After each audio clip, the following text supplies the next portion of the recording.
Bab 4. Analisis struktural. Konsep struktur masuk dalam hasanah ilmu sejarah melalui tradisi pemikiran strukturalis, yaitu Marxisme dan strukturalisme. Para pemikir strukturalis mempunyai tingkat kesamaan tertentu, yaitu bahwa struktur bersifat abstrak atau hanya suatu konstruksi mental. Ada hubungan antara struktur dan dunia nyata, dan orang harus menembus ke bawah untuk menemukan struktur. Marxisme secara deterministik atau determinisme ekonomi berpendapat bahwa struktur mempunyai hubungan kausal dengan dunia nyata atau materialisme historis. Struktur, basis, infrastruktur, menentukan superstruktur. Kedudukan ekonomi menentukan cara berpikir, ideologi, mentalitas. Kaum strukturalis non-Marxis menolak determinisme, tetapi menekankan independensi antara yang konsius atau dunia nyata dengan unkonsius atau struktur, dan hanya menandai adanya hubungan antara keduanya. Struktur dipakai sejarawan dari mazhab Annales di Perancis untuk menjelaskan perubahan sosial dan sejarah. Adapun mazhab Annales dipengaruhi oleh konsep struktur dari strukturalisme, tidak dari Marxisme. Dengan sengaja mereka membuat jarak dengan Marxisme. Menurut Christopher Lloyd dalam Explanation in Social History, menjelaskan sejarah dengan konsep struktur mempunyai 3 aliran. Pertama, aliran budaya. Aliran ini melihat pada struktur budaya dengan meneliti produk-produk mental manusia dalam semua bentuknya. Penelitian antropologi, sejarah pemikiran, sejarah mentalitas, psikologi, analisis sastra sering termasuk dalam aliran ini. Kedua, aliran geografi, ekonomi, dan sosial. Aliran ini melihat pada proses dan kontinuitas yang ada di bawah permukaan gejala-gejala sejarah. Ketiga, aliran yang memfokuskan diri pada epistemologi dan metodologi dalam hubungan antara strukturalisme dan cara penjelasan lainnya. Sebagai sejarawan, aliran pertama dan kedua lah menjadi perhatian kita. Mengapa gagasan tentang struktur muncul? Menurut Lucien Febvre, sejarawan tidak boleh memaksakan secara a priori teori ke dalam penelitian tentang masyarakat dan sejarah. Sementara sejarawan tidak boleh hanya berhenti pada fakta. Memang, sejarah harus mencari dan menemukan fakta, tetapi tidak bersembunyian fakta untuk fakta. Sejarawan harus memahami, mengerti, dan menjelaskan fakta-fakta, dan supaya sejarah tidak terjebak ke dalam teori di satu pihak dan narasi semata-mata di lain pihak. Lahirlah konsep struktur. Struktur berguna untuk mengorganisasikan fakta-fakta. Kata Mark Bloch, sejarah adalah salah satu cara mengorganisasikan masa lalu, supaya masa lalu tidak menjadi beban. Struktur membuat sejarah masa lalu secara analogis adalah juga sejarah masa kini. Dalam tradisi strukturalis, struktur adalah model logiko-matematis, abstrak, produk mental, dan berupa konstruksi sejarawan. Bahwa struktur itu konstruksi sejarawan dapat dicontohkan melalui model ekonomi begini. Ekonomi informal tampak di permukaan sebagai produksi dengan skala kecil.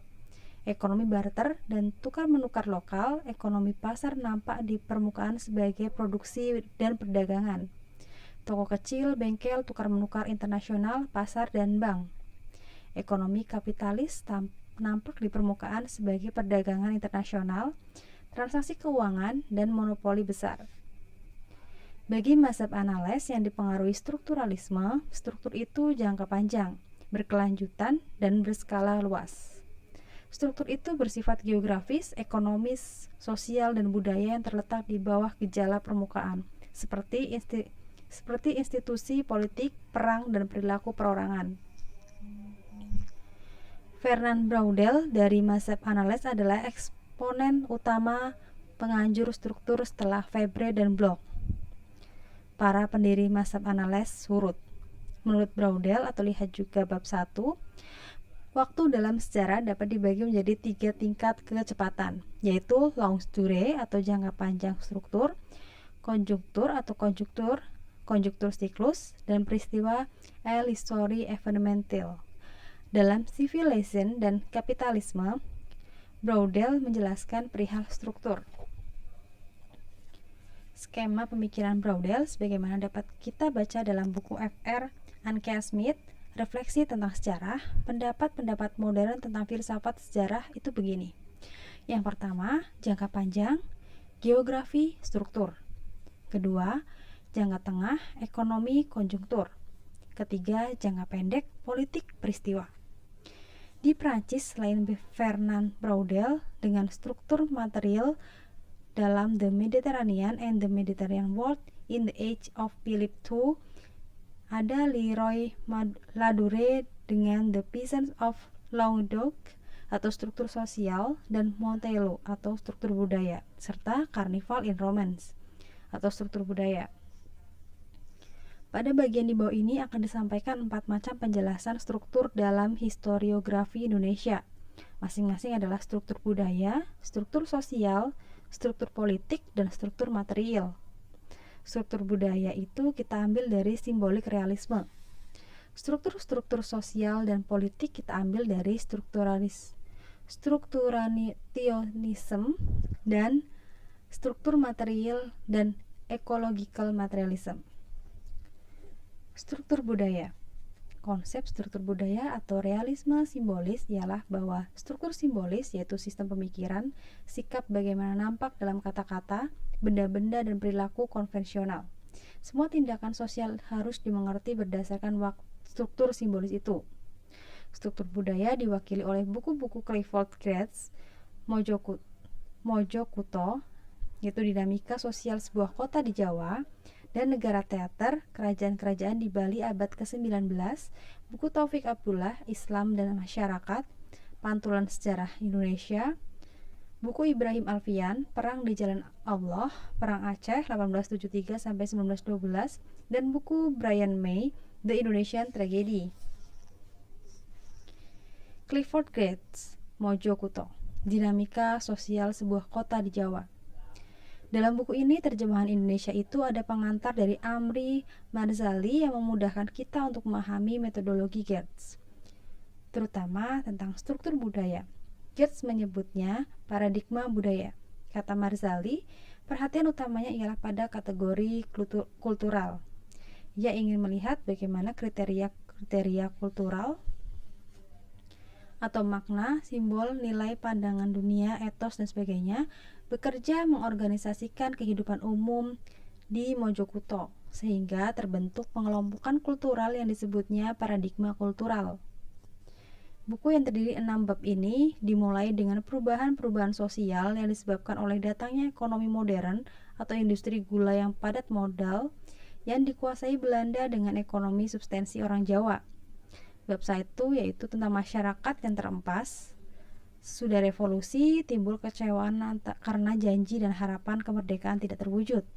Timbul kelompok-kelompok budaya yang saling bertentangan, agama dan sekuler, modern dan terbelakang, pimpinan dan rakyat, kota dan desa, berbakti dan tak peduli, Islam dan Jawa.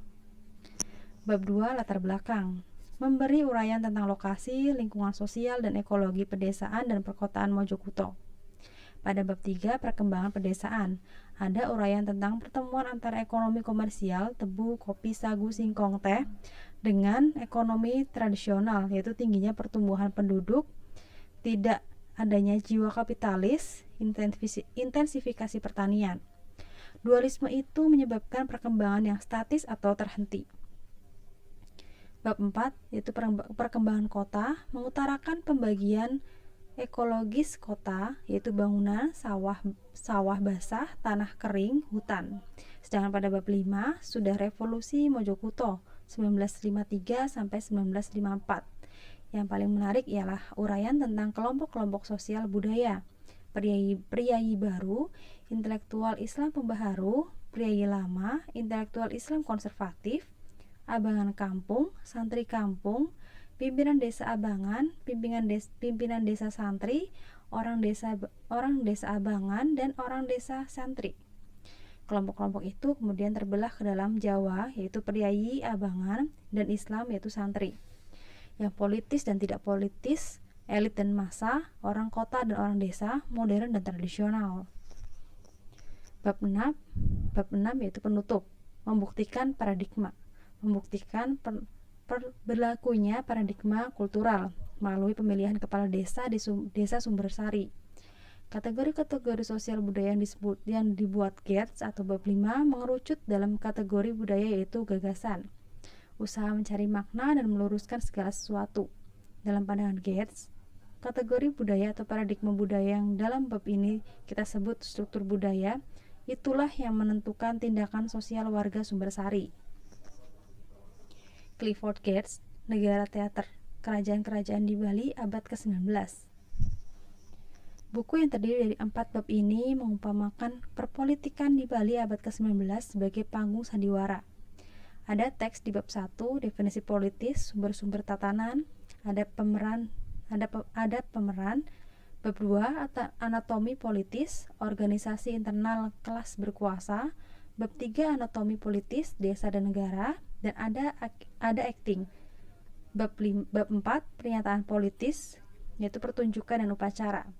Pemahaman terhadap buku ini dipermudah karena ada pengantar dan simpulan, terutama tentang interpretif, antropologi, metode historis yang dipakai, dan implikasi politis dari temuan-temuan. Buku ini ingin menjadi sistem yang selalu berulang di balik peristiwa sejarah dan perubahan, seperti organisasi negara, timbul tenggelamnya dinasti perang, pemberontakan, pertunjukan, dan upacara. Geertz tidak mendeskripsikan proses sejarah karena kronologis, tetapi struktur intrinsik yang ada pada kerajaan-kerajaan di Bali. Temuan Geertz ialah adanya struktur budaya yang tak berubah, yaitu kultus Raja Dewata. Di sini raja menempati posisi tertinggi. Fungsi pendeta ialah menggelarkan mantra-mantra, mengungkap misteri-misteri untuk kepentingan kultus Raja Dewata. Taufik Abdullah, Islam dan Masyarakat. Pantulan Sejarah Indonesia. Buku ini istimewa karena bukan berupa monografi tunggal, tapi sebuah kumpulan karangan. Buku ini juga istimewa karena menuntut pengetahuan tentang proses sejarah dari pembacaannya, supaya gaya penulisan yang meledak-ledak dan meloncat-loncat itu terasa wajar dan maksud penulis dapat dibaca dengan jelas. Buku ini terdiri dari 9 bab dengan topik yang berbeda dan berdiri sendiri-sendiri. Namun buku yang sangat sulit dicerna itu disatukan dalam tema yang sama, yaitu keinginan melihat sebagaimana Islam mewujudkan dirinya dalam konteks sosial atau pengantar. Dari 9 bab yang ada, bab 1 yaitu Islam dan Negara dalam lintasan sejarah menjelaskan secara eksplisit maksud analisis Taufik. Sedangkan bab-bab yang lain hanya merupakan ilustrasi detail dari bab 1 dan gagasan yang lain yang tidak relevan dengan pembicaraan kita tentang struktur. Bagi Taufik, agama adalah makna sebagai landasan dasar, melihat dan mengerti realitas. Demikianlah, maka bab 1 menceritakan 5 episode gerakan Islam, yaitu Islamicate atau kata Taufik mengutip Hodgson. Dalam sejarah Indonesia, Islam sebagai ajaran dan Islam sebagai politi. Kelimanya ialah abad ke-19, awal abad ke-20, 1920-an dan 1930-an, dasawarsa ideologi, masa Orde Lama dan masa Orde Baru. Yang pertama, abad ke-19 ada Perang Diponegoro, Perang Padri, dan Perang Aceh. Ketiganya menunjukkan gejala yang berlainan. Perang Diponegoro adalah gejala sinkretis, Perang Padri bergejala reformis, dan Perang Aceh adalah tradisionalis. Bagi Taufik, adanya satu panji beragam arti atau sinkretis, reformis, tradisionalis. Rupanya menjadi pola umum manifestasi Islam dalam sejarah politik Indonesia. Ketiga peristiwa sejarah memang berlainan, namun kata Taufik semuanya adalah satu atau kesadaran Islam meskipun ada perbedaan struktur internnya.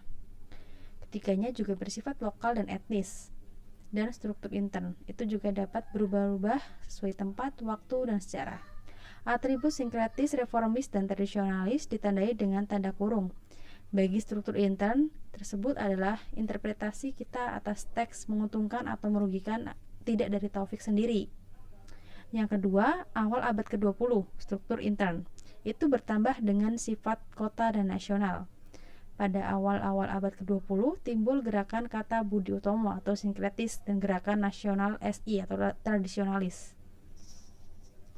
Dalam masa inilah muncul struktur intern yang oleh Taufik disebut Islam politik dan Islam akidah.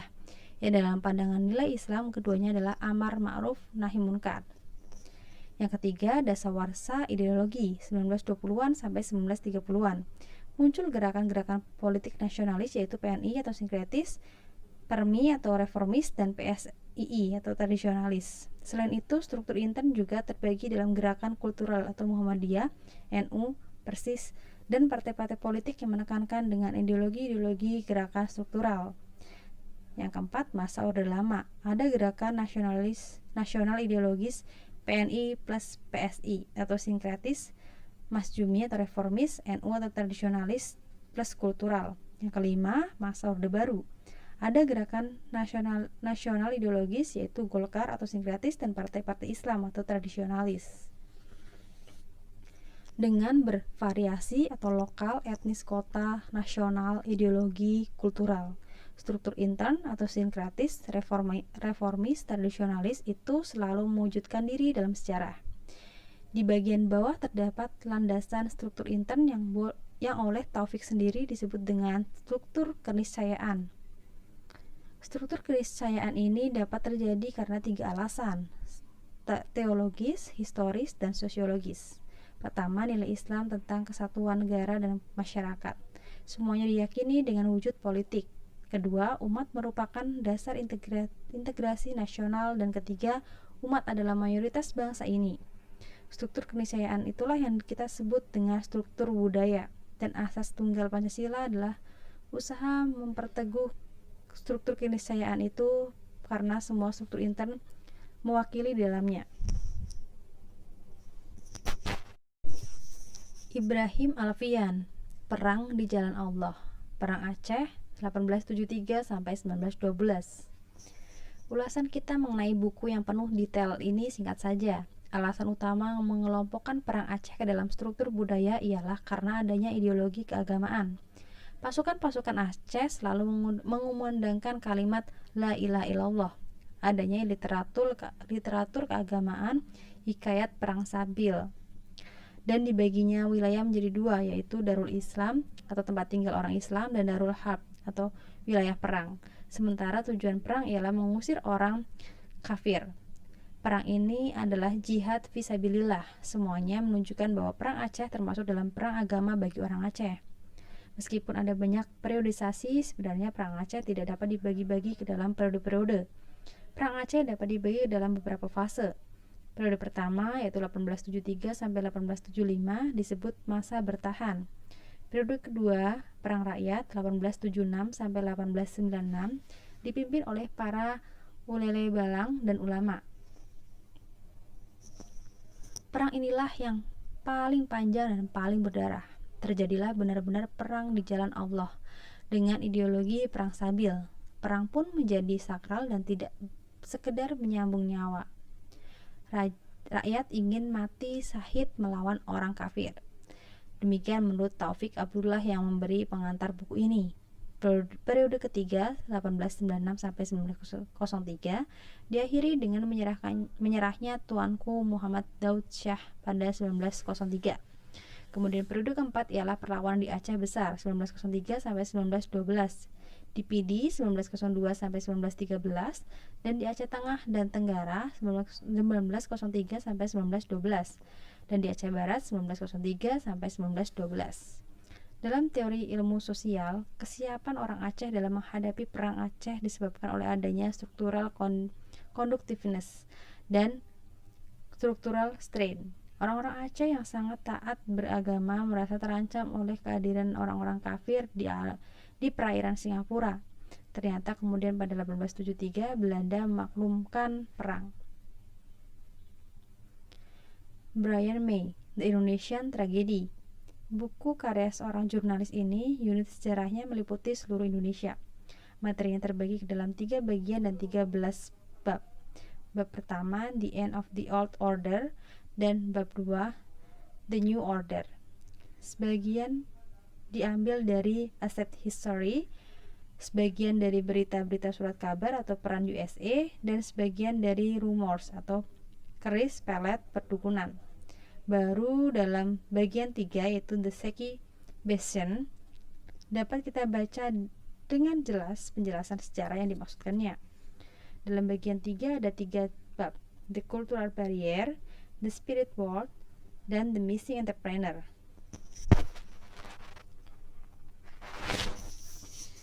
Bab 11,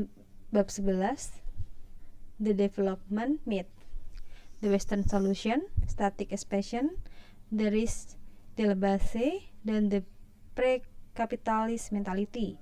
Bab 12 dan bab 13, The Price of Harmony, yang menjadikan buku ini memakai penjelasan struktur budaya. Dikatakannya tentang konflik antara abangan dan ortodoksi dan adanya perdukunan dan kepercayaan irasionalis, dan juga tesis Boyke bahwa budaya timur tidak mendukung kewirausahaan secara eksplisit. Dikatakannya bahwa tidak ada semangat ekonomi di Indonesia, sehingga pemecahan model barat tidak cocok dan usaha-usaha ekonomi jatuh pada cukong.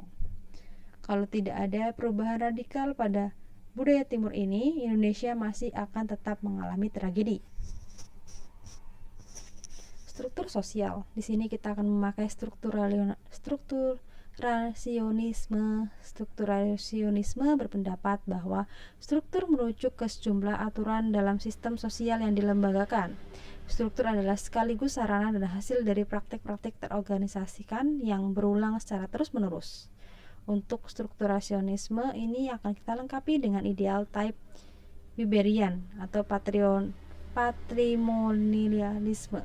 Struktur sosial terdapat dalam disertai dari Darsiti Suratman, yaitu kehidupan dunia Keraton Surakarta 1830 sampai 1839, Nina Herlina, kehidupan kaum Menak Priangan 1800 sampai 1942, dan buku Richard Robinson Indonesia, The Rise of Capital.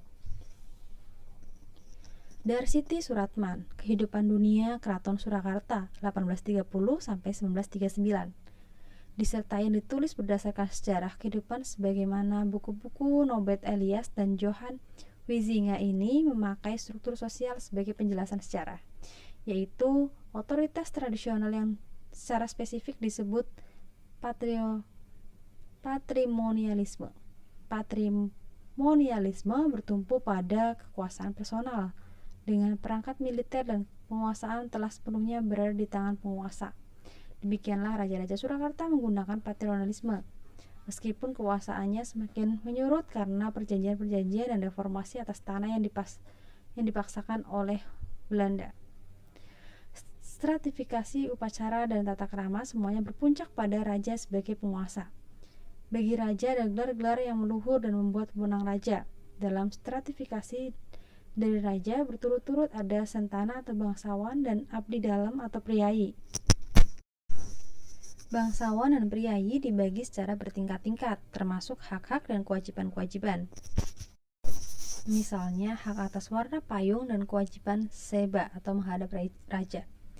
Pada saat upacara misalnya, raja bertahta di atas dampar atau singgasana, siapa duduk di atas kursi, di atas tikar tempat duduk, siapa duduk di lantai, dan urutan depan belakang.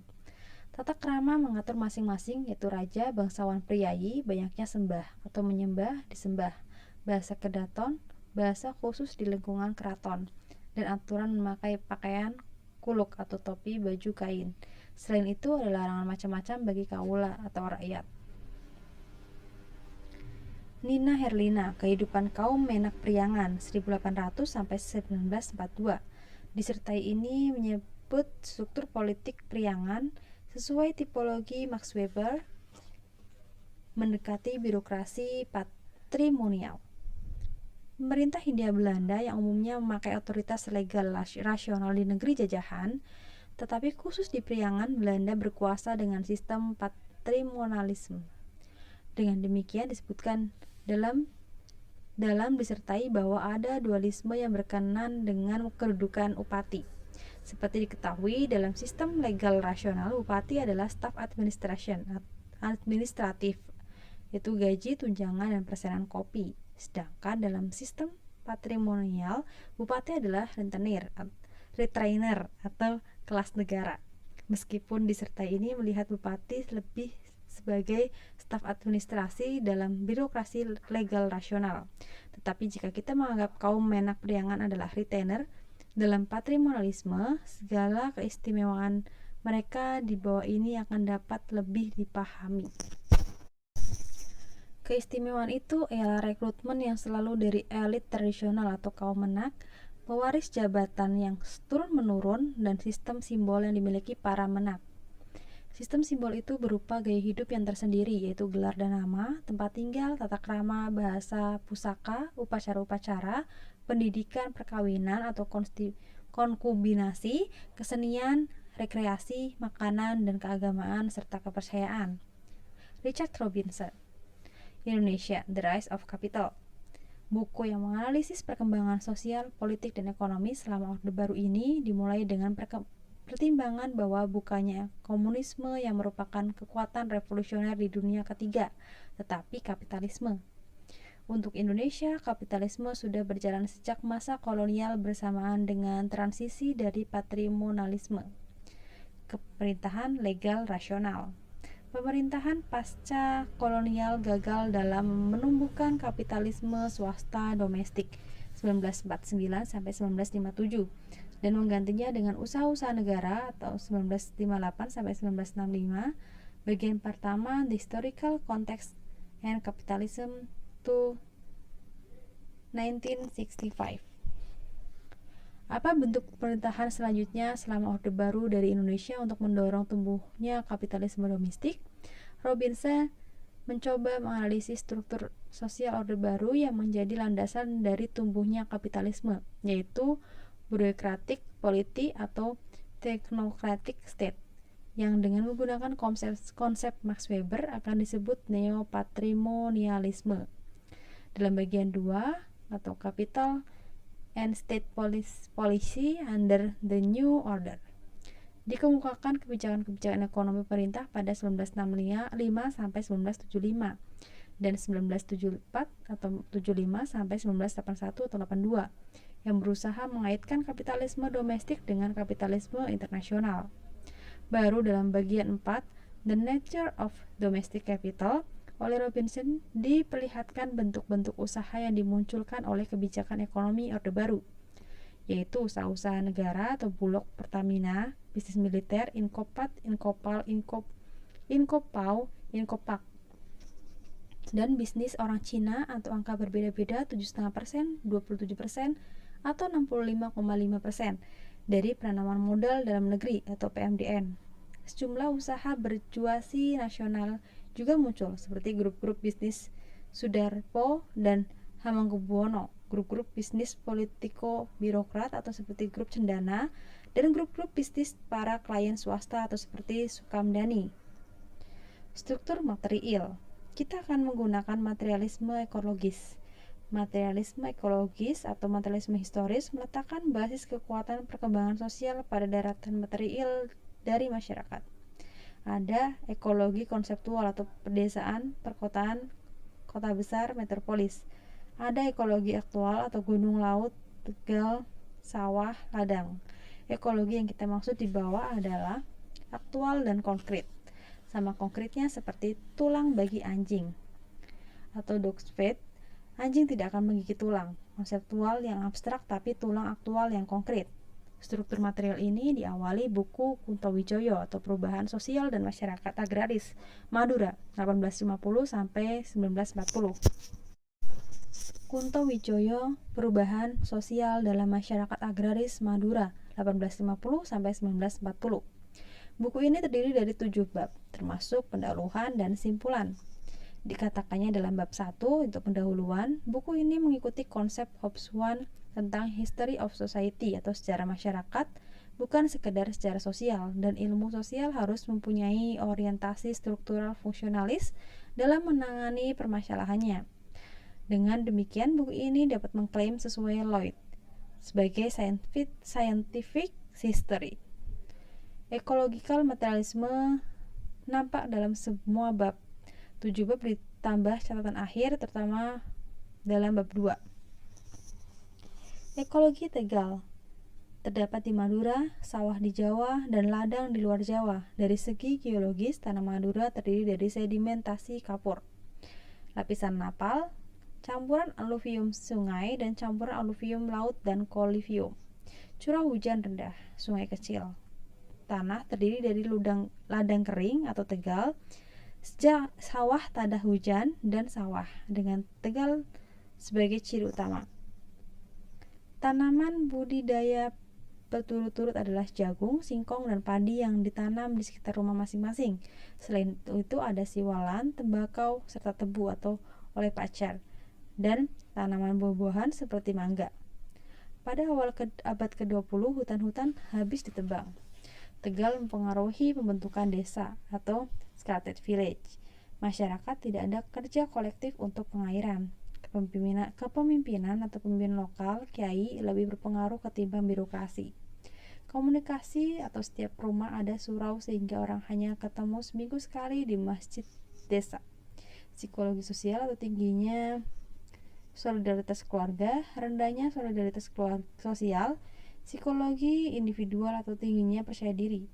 Pengaruh ekologi juga terasa dalam pertanian atau agricultural defisiensi. Ekonomi atau perdagangan impor, kependudukan atau migrasi, dan etos sosial atau labor etik, bukan land etik. Pengaruh ekologi dalam proses sejarah nampak dalam secepatnya pemiskinan kelas negara, tiadanya pemberontakan negara, tidak ada pemogokan, dan asosiasi sukarela berdasar agama, Kiai SINU, lebih populer ketimbang asosiasi sekuler. Tesis buku ini adalah perubahan sosial hanya mungkin terjadi kalau ada perubahan ekologi. Usaha pengairan kecil-kecilan tidak mengubah ekologi. Untuk mengubah ekologi itu, sejak 1990-an telah direncanakan hubungan darat dengan Surabaya melalui sebuah jembatan atau jembatan Suramadu, tapi belum berhasil. Kritik Michel Foucault. Michel Foucault mengatakan bahwa memang analisis struktural telah berhasil mengungkap sejarah jangka panjang, seolah-olah di bawah peristiwa dan perubahan ada sesuatu yang permanen dan merupakan kontinuitas. Analisis struktural itu dilengkapi dengan mode kuantitatif dan dapat mengungkap pertumbuhan ekonomi, fluktuasi pasar, perkembangan demografi, studi mengenai iklim, studi tentang perkembangan teknologi, dan penyebarannya. Akan tetapi, analisis struktural itu akan gagal mengungkap gejala-gejala yang ada di permukaan sejarah, yaitu sejarah pemikiran, sejarah pengetahuan, sejarah filsafat, dan sejarah sastra. Sejarah jenis ini lebih menunjukkan adanya perubahan, perkembangan, dan diskontinuitas, sehingga tidak memerlukan analisis tentang kontinuitas, akan tetapi justru transformasi dan timbulnya formasi baru. Selain itu, dalam analisis struktural, manusia kehilangan kemerdekaan atau semuanya tergantung pada struktur, pada kontinuitas yang permanen, pada suatu sistem yang tertutup. Karenanya, kita memerlukan analisis sejarah yang membalikannya manusia pada kemerdekaannya. Michel Foucault menyebutnya sejarah yang menganut humanisme, sedangkan analisis struktural adalah penganut antropologisme. Menurut Michel Foucault, secara teoritis ada architectonic unities atau kesatuan arsitektual yang disebutnya unities of discourse, antara gejala sejarah, antar sistem simbol, antar kesadaran, antar peristiwa. Dalam periode yang sama ada spirit yang sama sehingga ada kesatuan penjelasan. Namun sejarah yang dianjurkannya bukanlah sejarah dengan spirit of the age, ideal type, school, grup, dan totalitas lainnya, karena sejarah akan memaksakan kategori-kategori umum itu pada sejarah, yang berarti menutup kemerdekaan kemerdekaan manusia. Sebaliknya, dengan mengingat prinsip unities of discourse, Foucault menganjurkan supaya sejarawan yang pertama menulis sejarah mikroskopik, sejarah dengan topik spesifik, saat topik yang khusus dan dinamika internalnya. Sejarah jenis ini akan berbeda dengan sejarah makroskopik seperti diusahakan dalam sejarah total dari analisis struktural. Dan yang kedua, metodenya ialah mencari diskursif.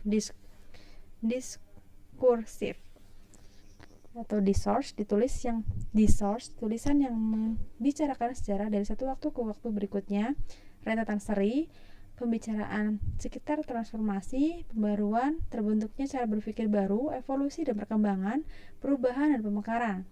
Pendek kata, sejarah yang menunjukkan adanya diskontinuitas pemikiran pembaruan. Buku Michel Foucault, Discipline and Punishment, The Birth of the Present, memaparkan hukuman yang semakin manusiawi pada abad ke-17 sampai abad ke-19. Ia membicarakan hukuman